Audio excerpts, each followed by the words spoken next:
کہتے ہیں کہ کسی گاؤں میں بشیرہ نامی مراسی رہتا تھا جو کہ اپنے گاؤں اور مراسی فیملی کو چھوڑ کر شہر چلا آیا۔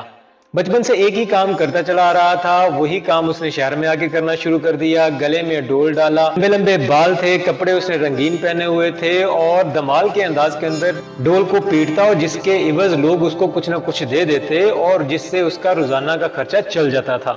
ایسے ہی ایک دن وہ کسی جگہ پہ ڈھول بجا رہا تھا اور گانا گا رہا تھا کہ ایک میوزک ڈائریکٹر نے اسے دیکھا اور دعوت دی کہ کیوں نہ تم میرے اسٹوڈیو میں شامل ہو جاؤ اور آپ یہاں پہ اپنا میوزک ریکارڈ کیا کرو، جس کے عوض آپ کو اچھی خاصی رقم ملا کرے گی۔ مراسی بشیرے نے نہ آؤ دیکھا نہ تاؤ دیکھا، اس نے اسی وقت ہاں کر دی اور اگلے ہی دن ریکارڈنگ کے لیے چلا گیا۔ اور یہ اس کی ترقی کی پہلی سیڑھی تھی اور یہی اس کی ترقی کی پہلی راہ تھی۔ بشیرہ ترقی کرتے کرتے سب سے پہلے اسسٹنٹ ڈائریکٹر بنا، اس کے بعد اس نے اپنا علیحدہ سے ایک اسٹوڈیو بنا لیا جس کے باہر اس نے لکھوایا ڈائریکٹر استاد بشیر خان۔ استاد بشیر کی دنیا جو تھی عالمی سطح کے اوپر پہچانی اور جانی جاتی تھی، اور جس مووی کے اندر اس کا باقاعدہ نام لکھا جاتا میوزک ڈائریکٹر بشیر استاد خان، فلموں کے اندر استاد کا نام شامل ہوتا تو وہ اس بات کی ضمانت ہوتی تھی کہ یہ فلم ہٹ ہو جائے گی۔ بات نگار ایوارڈ سے تمغہ حسن کارکردگی تک پہنچی، لالی سے بالی اور پھر حالی تک کا سفر منٹوں میں طے ہو گیا۔ آسکر کے لیے نامزدگی ہوئی اور پھر سوچا کہ کیوں نہ اب امریکہ کے اندر ہی رہا جائے۔ گوری میم سے شادی ہوئی، ڈاکٹریٹ کی اعزازی سند آکسفورڈ نے دی، مختلف قسم کے میلوں نمائشوں کے فیتے کٹوائے گئے، کہیں ڈرفٹنگ اور 5 اسٹار ہوٹلوں کے سوئمنگ پول میں ڈبکیاں لگائی گئیں۔ برطانیہ میں مشرق کی آواز، جاپان میں مہاتما بدھ کا پرتو اور افغانستان کے اندر سرے عام پھانسی دینے کا حکم جاری ہوا۔ کسینوں میں لاکھوں کی شرط اس کے لیے ایک معمولی سی بات تھی۔ اتنی شہرت کے کپڑوں کا ایک انٹرنیشنل برانڈ متعارف کروایا گیا۔ چودھری بشیر اینڈ سنز کے نام سے سپر سٹورز کی ایک چین بھی بنائی گئی۔ 50 سال کی عمر کو پہنچے تو اب چودھری صاحب کو خدا یاد آیا، 5 وقت کی نماز قائم کی اور سوچا کہ کیوں نہ یار باقی کی زندگی اپنی واپس ملک جا کے گاؤں میں گزاری جائے۔ چہرے کے اوپر وائٹ داڑھی رکھی، انسانیت کی خدمت کے لیے بہت سے ٹرسٹ قائم کیے۔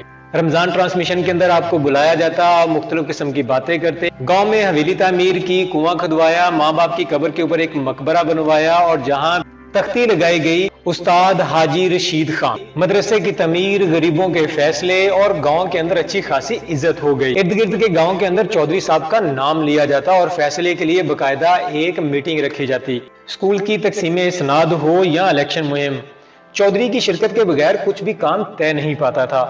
پھر ایک روز چودھری صاحب کی پوتی امریکہ سے گاؤں میں چودھری صاحب سے ملنے کے لیے آئی۔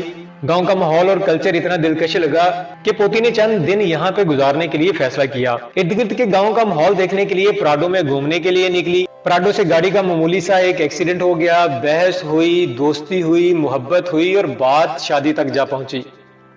پتا چلا کہ لڑکا جو ہے ساتھ والے گاؤں کے چودھری کا بیٹا ہے۔ چودھری صاحب لڑکے کے باپ سے ملے، حسب نسب پوچھا اور پتا چلا کہ چودھری کا نام فرزند علی ہے۔ چودھری صاحب نے فیصلہ بچوں پر چھوڑ دیا اور چند دن کے بعد چودھری کا باقی خاندان بھی گاؤں آیا۔ نکاح کی تاریخ طے کر دی گئی، شادی کی محفل تھی، حویلی کو سجا دیا گیا۔ پتا چلا کہ شہر سے چودھری کے دادا بھی آئے ہیں۔ چودھری صاحب کی نشست کے بالکل سامنے ہی لڑکے کے دادے کو بٹھا دیا گیا۔ تعارف ہوا، آنکھیں چار ہوئیں، کچھ یادداشت کھنگالی گئی، آخرکار ایک دوسرے کو پہچان لیا گیا۔ اوے بشیر تو کا ہے کا چودھری کنجرا سوال ہوا، اوے بوٹے مسلی تو کا مسلمان ہوا، اوے لانتی دی اولاد، اوے مراسیاں دا ٹولا، اوے بلی کتے کھان والے ہو، اوے سورا۔ شرکا حیرانگی کے ساتھ دیکھ رہے تھے آخر ہو کیا رہا ہے۔ گالیاں اتنی غلیظ تھی کہ دیکھنے والے کا وضو ٹوٹ جاتا۔ لوگ کانوں کو ہاتھ لگائے واپس جا رہے تھے۔ اونچے شملے، کنف لگے ہوئے سوٹ، سفید ریش، نورانی چہرے، عزت تھی، سوشل ورک تھا، اعزازی ان کے پاس ایک لیٹر تھا، پر زبان بازاری تھی۔ ماؤں کے بچے چھوڑ کر شیدے کے ساتھ بھاگ جانے کے مراسی کے قصے تھے، نجائز تعلقات کی داستانیں تھی۔ بشیر مراسی کو چاہے استاد بشیر خان بننے میں 50 سال کا وقت لگا ہو، لیکن بشیر مراسی بننے میں صرف 5 وقت لگے تھے۔ سب کو سبق مل چکا تھا کہ چاہے زمان و مکان کی تبدیلی ہو یا پوزیشن اور لباس کی تبدیلی، اسے ایوان و اقتدار پر برجمان کیا جائے یا زمین سے اٹھا کے آسمان پر بٹھا دیا جائے یا عطر میں نہلا کر ممبر و محراب کا ٹھیکیدار بنا دیا جائے۔ انسان کی اصل کبھی بھی نہیں چھپتی، جب وہ بولتا ہے تو اس کا اندر کا باہر آ جاتا ہے اور منہ کھولتے ہی اس کی اوقات کا پتہ چل جاتا ہے۔ لہٰذا جب بھی آپ بات کریں سوچ سمجھ کر کریں، الفاظ کا چناؤ سب سے قیمتی ہے۔ ایسے الفاظ نہ بولیں کہ جو واپس نہ لیے جا سکیں۔ غریبوں کی مدد کرتے۔ اب تو استاد بشیر چلتا تھا تو اس کی ٹانگیں لڑکھڑاتی تھی۔